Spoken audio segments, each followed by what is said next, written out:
짐승만도 못하다고 할 때는요, 바로 이런 걸 두고 하는 소리 같습니다. 최단비 변호사님. 네, 너무 안타깝고 마음이 아픕니다. 이 아이를 생각하면. 2017년 10월, 그러니까 작년 10월이었어요. 한 여성이, 20대 여성입니다. 인터넷을 통해서 알게 된 남성을 만나기 위해서 네.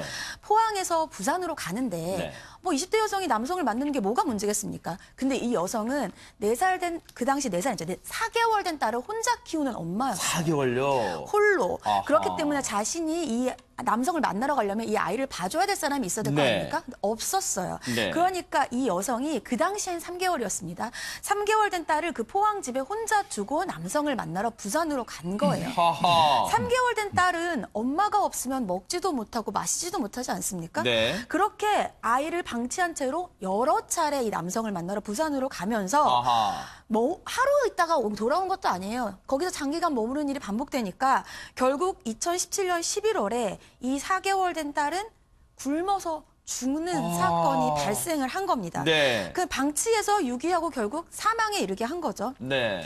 근데 이 딸이 혼자 원룸에서 살았거든요. 네. 이 원룸에서 사망을 해서 돌아와 보니까 딸이 죽어 있는 거예요. 세상에 그걸 아니 무슨 정신으로 4개월 된 생후 4개월 된 딸을 놓고 남자를 만나러 가요. 그것도 타지에. 그렇죠. 그럼 사람이 돌아왔더니 아이가 죽어 있었다라고 하면 반성을 하고 아이에게 너무 미안한 마음을 가지고 해야 정상인데 네. 이 엄마는 그러지도 않았어요. 하하. 5개월간 이 아이를 원룸에 방치했습니다. 하. 그냥 같이 살았어요. 이 아이랑 포대기랑 수건으로 아이를 겹겹이 쌓아놓고 원룸에 수개월간 방치해 네. 살았는데 이 엄마가 아무래도 이제 생활력이 없을 거 아니에요. 그러니까 원룸 주인한테 월세가 계속 몇 달치 밀린 거예요. 아하. 그러니까 원룸 주인이 월세가 자꾸 밀렸으니까 더 이상 우리 집에 살 수가 없다. 이제 네. 우리 집에서 나가라. 이렇게 아하. 얘기를 한 거예요. 네. 근데 이 포대기로 겹겹이 싸놓은 이 시신, 아이의 시신을 여기다 그대로 두고 가면 아이의 시신이 발견될 거 아닙니까? 네. 그러니까 이 아이의 시신을 여행용 가방에 싸서 같이 그 원룸에서 나와요. 아하. 그래서 그 원룸 가까이에 있는 근처 모텔에서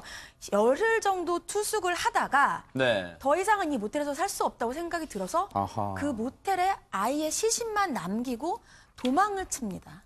대체 이 영화 같고 공포스러운 얘기가 대체 어디서 끝이 난단 말입니까? 그런데 홍순변 아나운서, 이 생후 몇 달밖에 되지 않은 이 딸을 5개월 동안 방치했는데 아니 왜 그럼 주변에서 아무도 몰랐어요? 우선 이 아기의 아빠는 그러면 어디 갔냐 이런 궁금증이 생길 수 있는데 네. 아기 아빠는 그러니까 여성의 동거남이었습니다. 네. 그런데 다른 이 범죄로 구속이 돼 있는 상태였고요. 하하. 그리고 이 아기를 낳아서 출생 신고를 하지 않고 여성 혼자 키우고 있었던 아. 겁니다. 일단 법적으로 뭔가 좀 드러나지 않을 수 있는 부분이 있었고요. 네. 이후에 그 인터넷에서 알게 된 다른 남성을 만나는 동안 이 자신의 아기를 방치를 했을 뿐더러 이 자신의 아기가 숨졌을 때도 지인들에게 그 사실을 아하. 다 숨겼다고 합니다. 네. 게다가 그 여성 스스로도 좀 신분을 속이려고 했었던 것 같아요. 나중에 새로 만난 그 남성과 결혼을 계획하면서 이 부모님도 이제 만나고 신분을 속였다고 합니다. 김동철 교수님, 대체 무슨 생각이에요? 무슨 생각으로 이 여성은 이런 행각을 벌인 겁니까, 진짜? 뭐 어마어마한 사건이고요. 그리고 또 이건 뭐 부모로서 정말 뭐 말도 안 되는 얘기죠. 이런 일들이 생기는 건 여러 가지가 있지만 그 아이에 대한 존재 가치를 부정하는 심리가 일단 기저에 깔려 있습니다. 네. 자, 아이를 동거남에 의해서 동거남과 같이 뭐 이렇게 교제를 하다가 나간 아기를 네. 나는 존재 가치를 부정한다. 이렇게 해서 시작이 된 거고요. 그리고 또 하나는 뭐냐면 이 사람에 대한 다중 인격적인 모습도 분명히 보입니다. 네. 자, 병적이라고 우리가 얘기하지는 못하겠지만 상황 인식이 상당히 낮다.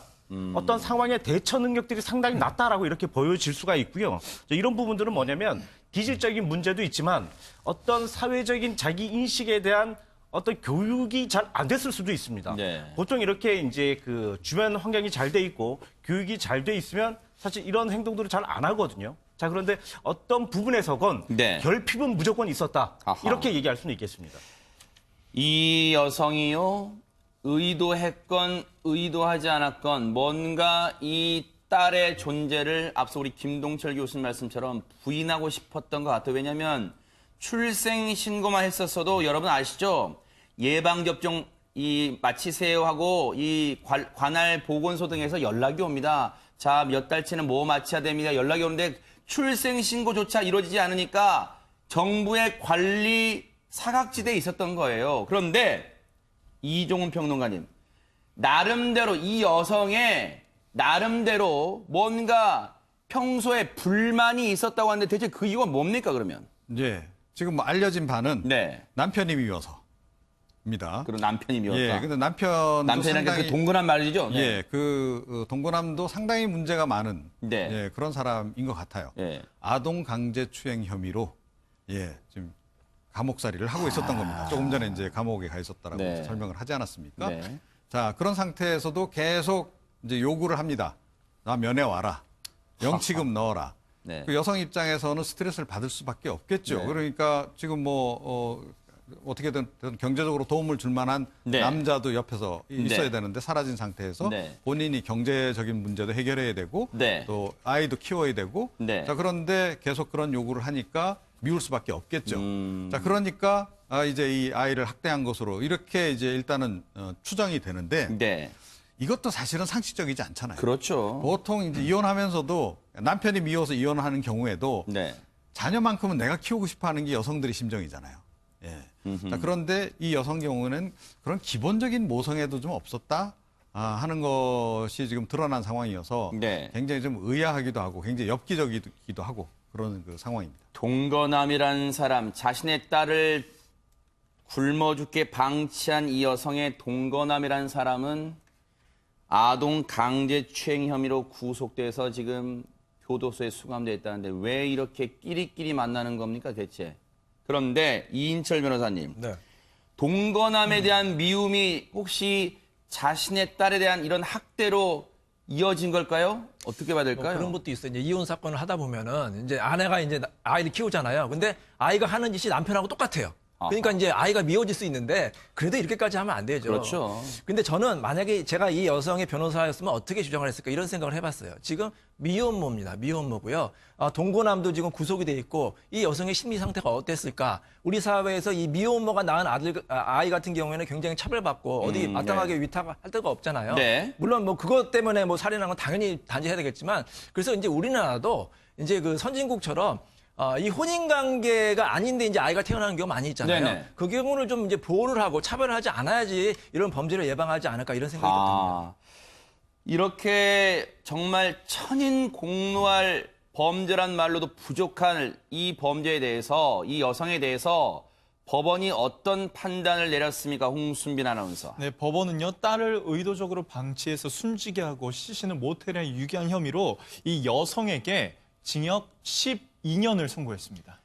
양형 이유, 징역 12년을 선고한 이유는 뭘까요? 최단비 변호사님. 이유들이 정말 마음에 와닿아요.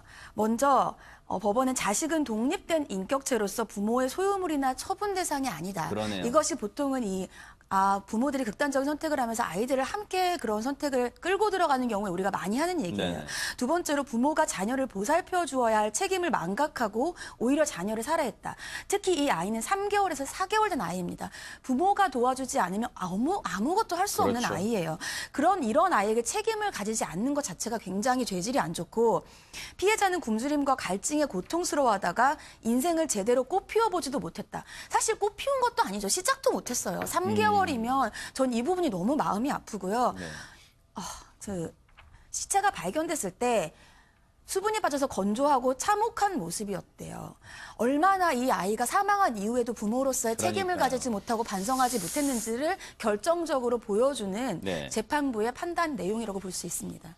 자기 10달 동안 자기 배가 아파서 낳은 딸은 이렇게 방치해서 굶어 죽게 만들어 놓고 자기는 새 삶을 살려고 신분도 속인 채 인터넷으로 알게 된 남성과 결혼할 목적으로 그 부모까지 만나요? 인사를 해요?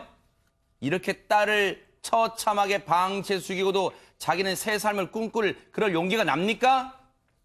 12년도 부족하다는 생각을 많은 분들이 하실 것 같습니다. 분노가 치밀어 오릅니다, 정말로.